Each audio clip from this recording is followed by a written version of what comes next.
Hello, my name is Jeremy Barnes, and today I'm going to be doing a review for the third and fourth episodes of What If, a new Marvel Studios animated series on Disney Plus.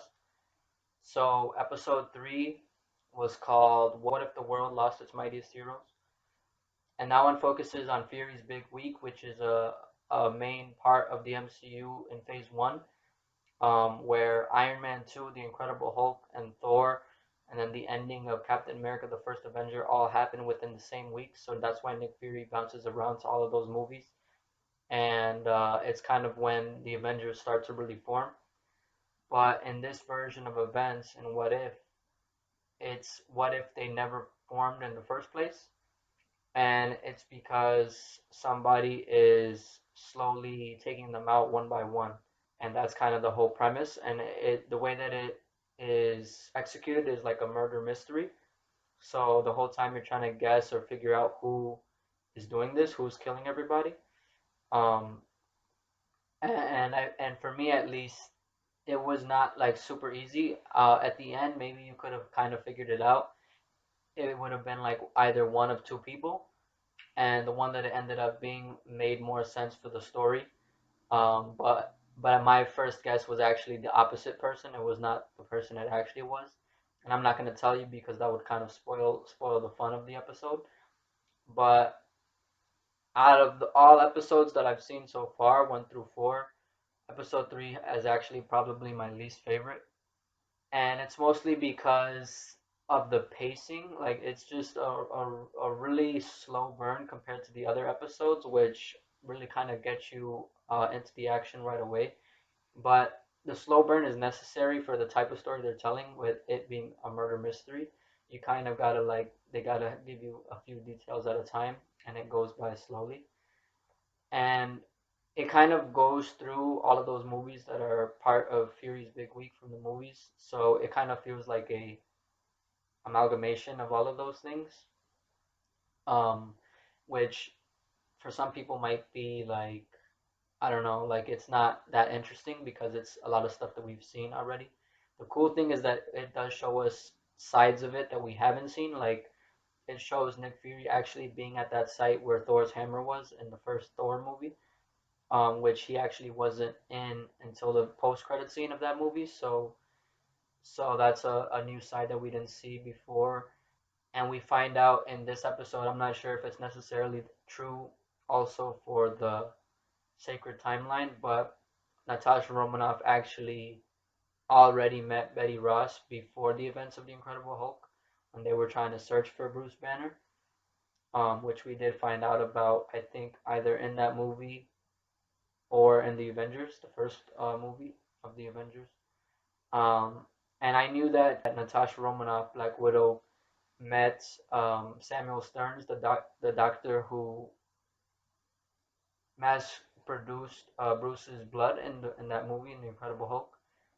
Afterward, and he becomes the leader, a villain from the comics, but we've never seen him in the MCU so far. But there is a comic book tie-in where she actually meets him as the leader. So that was kind of cool that they kind of added a little bit to that mythology from Phase One. But I'm gonna talk about one thing that I really liked in the episode, because so far the constant in every episode is how gorgeous the animation and just the visual style of it is. And in episode 3 especially, they like really use the lighting really well. And the lighting has been one of the key aspects that really makes the show pop. But I think it was possibly the best in episode 3, especially in that Thor sequence, because when Thor is gonna go get his hammer, the lightning is flashing because obviously he has that power. He is the god of thunder, which thunder is produced from lightning. And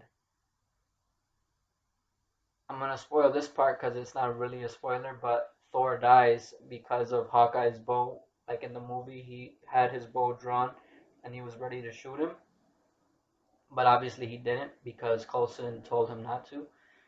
And in this one, it's Fury himself who is calling the shots. But this time, he does let go of the arrow, and it strikes Thor right in the heart, killing him. Because at this point in the movie and in the episode, Thor doesn't have his power, so he's just a normal man. So that's why that is able to kill him. Because if he had his Thor powers, a simple arrow shot would not do much to him. Like it might just piss him off, but it wouldn't kill him. But it's because he didn't have his powers at this point in the timeline. So that was crazy. And when the arrow hits, the lightning flashes, and the same thing when it's actually the lightning flashes when Clint lets go of the arrow because it makes it kind of seem like a like it was a distraction, like it made him let go because of the sound, and like the way that it creates contrast is really cool in those sequences. So at first it's like the dark sky, and then you see like the lightning, and that's where the light is, but then it lights up the entire sky, and so you just see the silhouette of Clint, and then the same thing when the arrow hits Thor, the lightning flashes again, and it just looks really cool. So that was my favorite, like one of my favorite shots in the episode, and probably in the whole show so far. But now I'm gonna go into my favorite parts of the episode, and this is gonna be spoilerish. So the one of the deaths that like really stuck out to me and was crazy, and I was surprised, and definitely I appreciated that they were able to go there. Like they weren't afraid of going to certain places, and they weren't holding back. And it was when Hulk dies, which most people, myself included, didn't think that Hulk could die unless he's like killed in his Hulk form, maybe. But then, even then, it would be like pretty difficult, I think, to kill him. But here, what we find out at the end of the episode is that it was Hank Pym that was doing the murders, and Hulk, like he basically goes inside of the Hulk through a flesh wound, and he uses one of his Pym Tech beginning like discs to throw it at the Hulk's heart while he's the Hulk. So it makes his heart expand within his body, and because it's part of his own biology, it like overwhelms himself, and it like basically grows until he explodes, and that shit was nasty. It was gruesome, and they did like kind of make it look a little bit less like an explosion of like a bunch of guts and body parts, and more like kind of a green mist of his blood, or just kind of gooey. So it wouldn't hit as much as if we saw something like that in live action. But the fact that they even did it was crazy to me, and it was like it was the most shocking thing I've seen probably in the show, possibly in the entire MCU. So that was crazy, and I hope that's a good sign for what's coming in the future with the Marvel Zombies and even live action stuff in the future. So that really stuck out to me, and that was crazy. And then another one of my favorite parts was the actual reveal of Hank Pym being the killer. And the person that I thought it was before the reveal was Ghost from Ant-Man and the Wasp. So I was thinking it would probably be somebody from that universe or from those movies. And I thought it was Ghost when Hank killed Black Widow, because we didn't see who was doing it, but it was like a ghost, like a horror movie, just somebody tossing Black Widow around, and you can't see. So I thought it was an invisible person, and it seemed like it was related to Shield, and we know that Ghost did a bunch of missions for Shield before the events of Ant-Man and the Wasp. So I thought maybe it was Ghost, and maybe she was hired by a third party, like she could have been working for Hydra or somebody else, and they wanted to take out the Avengers because they knew the threat that they would become to them later, like Hydra, especially with Zola's algorithm from the Winter Soldier. But it obviously didn't end up being Ghost, and it was Hank Pym, and the reason for it was because his daughter Hope joined Shield and died on a mission. So he, even before this, he already hated Shield because of what happened. We saw in the first Ant-Man movie, when Janet died, when she went into the quantum realm, he lost her, and blamed Shield for that.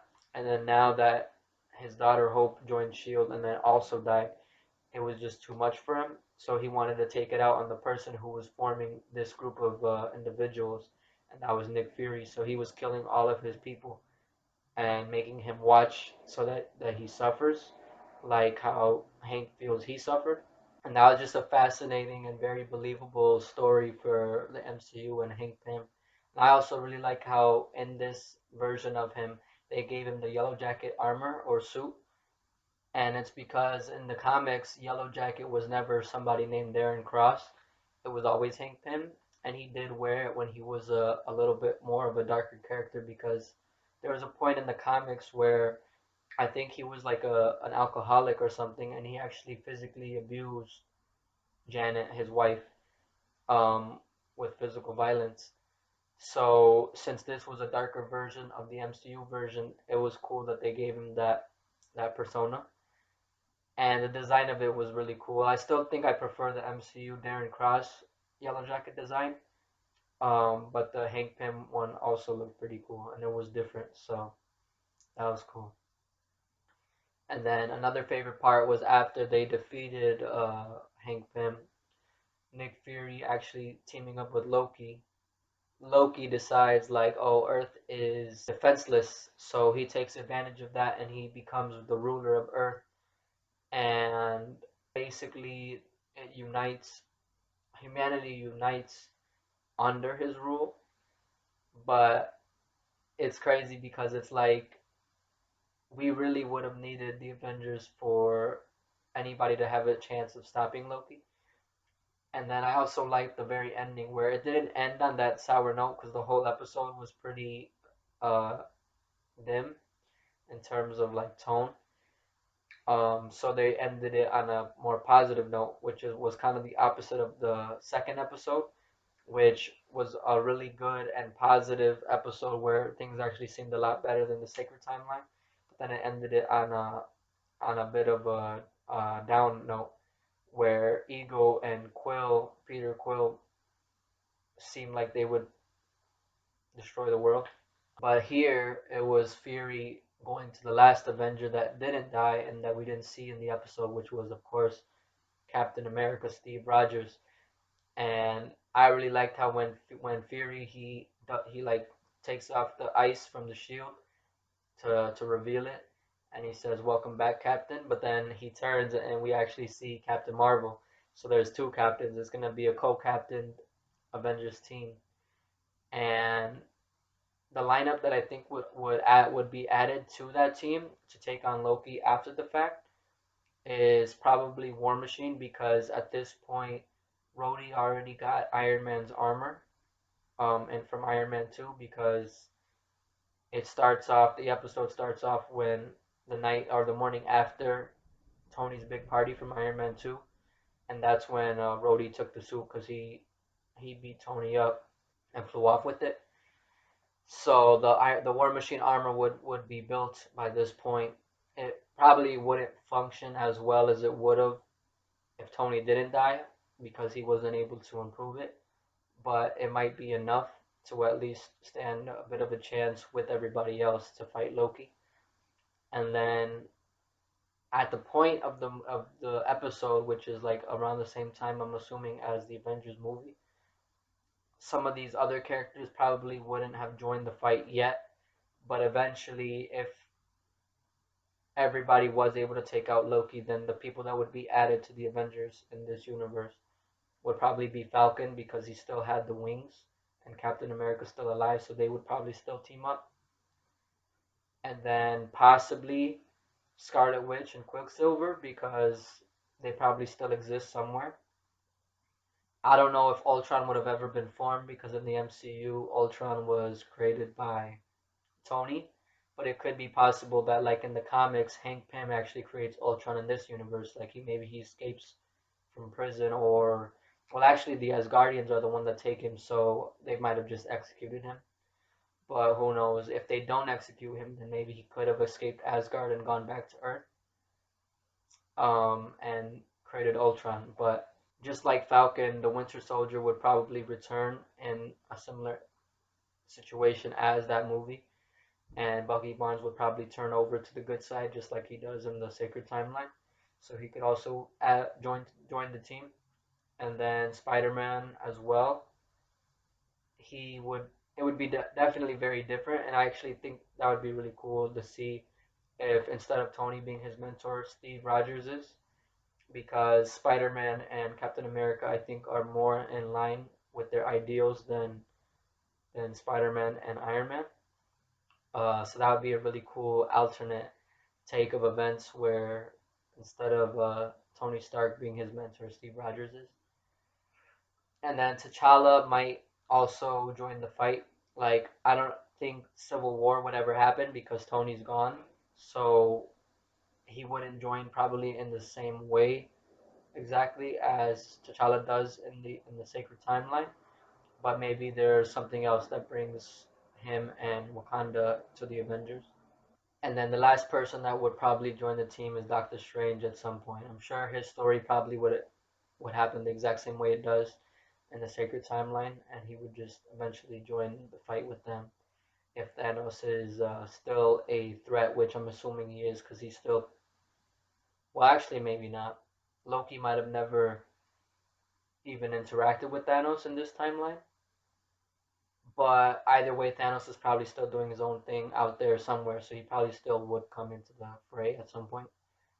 So the Avengers lineup in this universe is probably Captain America, Captain Marvel, War Machine, Falcon, Scarlet Witch, Quicksilver, who hopefully doesn't die in this universe, Bucky Barnes, Spider Man, Black Panther, and Doctor Strange. So a solid 10-member lineup. Um, so that would be something cool to see, uh, either as a sequel to this or in some other version of events where that's the Avengers lineup. It definitely isn't the heavy hitters, but I think a lot of these people can do some damage, like Strange, Spider Man, Black Panther, Scarlet Witch, and Captain Marvel. So that would be something I'd definitely like to see. So since I didn't like this episode as much as the others, I'm gonna talk about some of the things that I didn't like, and the main thing was the structure of the episode. It's really weird because other episodes it starts with like kind of a recap of what happened in the sacred timeline, and then it goes to this variation that the story of the episode is going to tell.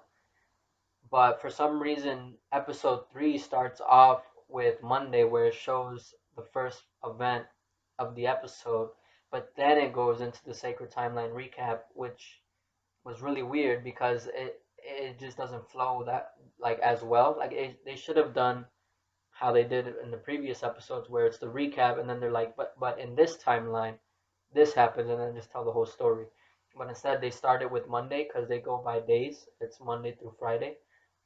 They start with Monday, then they do the recap of the sacred timeline, and then they go back to Tuesday, and it was just kind of jarring for me, so I didn't really like that, and I think it really messed up with the whole pacing of the episode, which was also a big negative for me. I feel like it would have been better if they did it recap and then boom the episode. But that's all I'm gonna say for episode 3. Overall, I still like enjoyed it. I thought it was kind of cool, but compared to all the others, that one's my least favorite so far. And so now I'm gonna go into episode 4, which ironically is actually my favorite episode of the series so far. So that was a good thing for me because I was starting to get worried like maybe the show overall, what if, wasn't gonna be as cool as I was expecting it to be. But then episode 4 really makes the point that yeah, like you haven't seen anything yet. So episode 4 I think is when things start to get really interesting. Like the first 2 episodes were really fun and cool, but this one is when they really start to change things for in like major ways. And this one was what if Doctor Strange lost his heart instead of his hands, which is a really cool title and premise. And it's really interesting because I feel like in the original movie when we begin Doctor Strange and his story, he kind of already lacks a heart. Like he already doesn't really have a heart, and it's more about him finding his heart. by losing his hands. But in this one, he has a heart and he has it already at the start of it, but he loses it through grief. And that was really cool. And one of the best things about the episode, like it was actually super emotional. Like I almost cried watching it. It was crazy. I never actually did shed a tear, but I was really close to in the beginning, especially, and then I think maybe even towards the end of the episode as well. And another cool thing about it was that it adds a lot to the mystical corner of the MCU because we see a lot of things and possibly creatures or beings that we haven't seen or heard about before, but they probably still exist in the sacred timeline. And I don't even know who they all are, so I'm excited to check out like some breakdowns of the episode. But now I'm gonna go into my favorite parts of it, and obviously this will be spoilerish again. So I wouldn't necessarily call it my favorite part, but was one part that I thought was really strong in the episode was the whole self-inflicted time loop by Doctor Strange, where he witnesses Christine's death over and over again, and that's the thing that in the beginning almost made me cry because it's insane. So instead of Strange getting into a car accident by himself and messing up his hands, Christine is actually with him because they're still a couple in this version of events, and I'm not sure if it happens before the events of the first Doctor Strange movie or if it's just an alternate thing where it's happening at the same time but in a different way. But instead of him losing his hands, Christine dies in the car crash and he's completely fine, I think. So everything else plays out the same way after that point. Like he goes to Kamartaj and learns the mystical arts and he faces the Dormammu and defeats Dormammu. But instead of doing it to heal himself and heal his hands, and then eventually like realizing that it's more about that, and he actually devotes himself to the cause of the sorcerers. He does it because he wants to figure out a way to bring Christine back, and since the Eye of Agamotto played a huge part in that movie, and it's a huge part of the Doctor Strange character that we've seen so far in the MCU, and it's the Time Stone. He wants to use that to time travel and bring Christine back or cause her death to never happen. But we see it happens after the events of Doctor Strange, and he's like debating on whether or not he should go through with it, and he end up does going through with it. But no matter what he does, every time he goes back, she always dies, and it's like heartbreaking to see, especially like his grief over that, and like he becomes a broken man after seeing it over and over again, and he does different ways where he goes a different route. He doesn't pick her up at all. They don't go where they originally were gonna go, but no matter what he does, she always dies. So his efforts are futile. They don't change anything, and that was just like crazy, and it was just executed so beautifully. So that was definitely a highlight of the episode for me. Another one of my favorite parts was Strange dabbling in what I can only assume is dark magic, where he consumes the power of various mystical beasts. And when he took the little bug's cape, like he summoned him just to get his cape, that was funny. And he put him back. He's like, "Nah, I'm good. I don't need that. But your cape is pretty cool, so let me keep that." And I'm not sure what the cape is called. Like I don't think they ever name it like the cloak of levitation in the original movie. But it is a kind of a similar design, but it has a darker hue to it, which adds obviously to what he becomes later. And I thought it was also cool in that whole montage sequence when he's consuming all of these beasts and gaining power, that he becomes more aware of Watu the Watcher as his power increases because the Watcher is like he starts debating like, damn, should I intervene? Because he's like really off the deep end and he's like kind of speaking out loud to himself. But Doctor Strange hears him, and I was like, oh shit, that's crazy. But he doesn't see him yet at this point. Um, and I don't think he heard exactly what he said. He heard something, like he felt a presence, and that was really crazy. And then we see that again later, which I will talk about a little bit later. Another one of my favorite parts was when the Ancient One reveals that there are actually two Doctor Stranges in this universe, and that when she confronted him earlier at the end of the montage of seeing Christine die over and over again, and he finally makes a different plan. She blasts him with something, but we don't know exactly what that did. And then we find out later that what she actually did is split the timeline into two parallel events, and she split him into two. And there's a different Strange in each of the separate branches of the same timeline. So one is the one that we see where he becomes like a evil Doctor Strange, or as she says, misguided Strange. So we see like the evil Doctor Strange, and then there was another timeline that is still part of this event where Christine dies, where Strange actually doesn't go through with his plan to bring her back, and he moves on. And this happens probably, I don't know if it's before Infinity War would happen, or maybe at a similar time where things are in dire situation, like it's a dire situation, and like the Earth or the world or the universe is just like seems to be just like fading out of existence, and it has a very like Death Stranding look to it, where it's like kind of like a an ink look, where it's like kind of floating upward, and people are just kind of disintegrating in like a fluid form. And he's like, "What the hell is going on?" Jokes like he was just drinking whiskey, like um, remembering or mourning Christine, and he's like, "Damn, what was in that whiskey?" Because he thought he was like tweaking, but uh, the Ancient One appears to him as a silhouette, as a ghost, because at this point she has died, just like in the original Doctor Strange movie.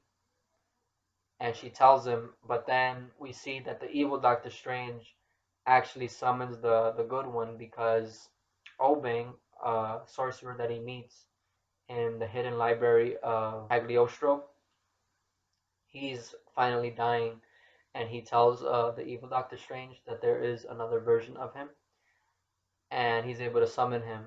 And then that's when it leads cut to the whole like Strange versus Strange fight. But I do want to make a note of this whole thing, and I feel like this episode is really starting to complicate the whole multiverse thing. Like for until now, I've been pretty good with understanding exactly how everything works and where it fits with each other or doesn't. But this one kind of like really throws a wrench in the whole thing for me at least, because the way that I was interpreting the whole multiverse was that there are probably different universes that are completely different. Like they have nothing to do with each other at all, except there might be the same person in a different form in each of the different universes. And then there's also different timelines within the same universe. So far, what we've seen in Loki is different timelines of the main MCU. So everything is like pretty similar. It's just at some point there's a little divergence where things diverge from the history and then start to form its own future, which is obviously different from the one that we've seen. But here, I'm not sure if this is a different universe completely or what, because like in the previous episodes, I know what the Nexus event was if we're using terms from Loki. And like for the first one with Captain Carter, it was just that she didn't go in the booth up, and that's why instead of Steve, she has to become the super soldier. And then in episode two, it was that Yandu didn't kidnap Peter Quill himself, and somebody else did it, so they kidnapped the wrong person. And then episode three, it was basically that Hope joined Shield, and that's kind of what changed everything else. But in this one, I'm not really 100% sure what the Nexus event was. It could be that Christine never forms the Strange policy where she vows to not date any coworkers. And maybe tied into that is that maybe Strange doesn't he's just not an asshole, or he doesn't become an asshole, and he actually had a heart and he loved Christine more than the Sacred Timeline Strange did. But it could also be just that Christine dies, like that she goes with him in that car ride and dies. I'm not sure. So I don't know. It's starting to get a little bit confusing in this episode for me. But hopefully, one of those breakdown videos, like I mentioned earlier, uh, makes it a little bit more clear. I feel like it is probably still a different timeline of the main MCU because it is the same Strange that we see, the same Ancient One, the same Wong. So it is probably there is a Nexus event somewhere. I'm just not sure what it is, but it's probably still a branch of the same MCU timeline that we've seen so far. But my last favorite part of the episode was the ending when Doctor Strange consumes the good Doctor Strange and he becomes the Doctor Strange Supreme is what they're calling him. And he actually does destroy the universe, which Uatu warned him about. And it's crazy that we actually see Uatu, the Watcher, actually communicate with Strange, because Strange, by this point, has gained enough power that he can actually see the Watcher. And he asks and begs the Watcher for help, but Uatu talks to him, but he doesn't do any more than that. And he says, no, like, you have to live with your actions, and these are the consequences. And he leaves him to his fate, and the universe does die. And I feel like Strange might have, like, kind of formed a little bubble around himself so that he's safe. Everything else is probably gone for good, but he's still there. And sadly, despite all of his efforts and the whole reason why he did all of this, Christine still dies yet again. And that whole ending with Watu and with his heartbreak at seeing Christine die, it just gave me chills. Like I got goosebumps. All of my hairs on my whole body went up when the episode ended. So that episode was amazing to me, and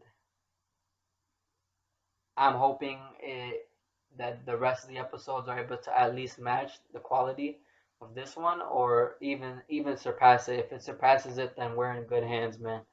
And I'm definitely more excited for the rest of the series than I was last week with episode 3. So I'm really looking forward to seeing more what ifs in the MCU. But that's my review for episode 3 and 4. Thank you for watching. I'll see you next time. Goodbye and peace.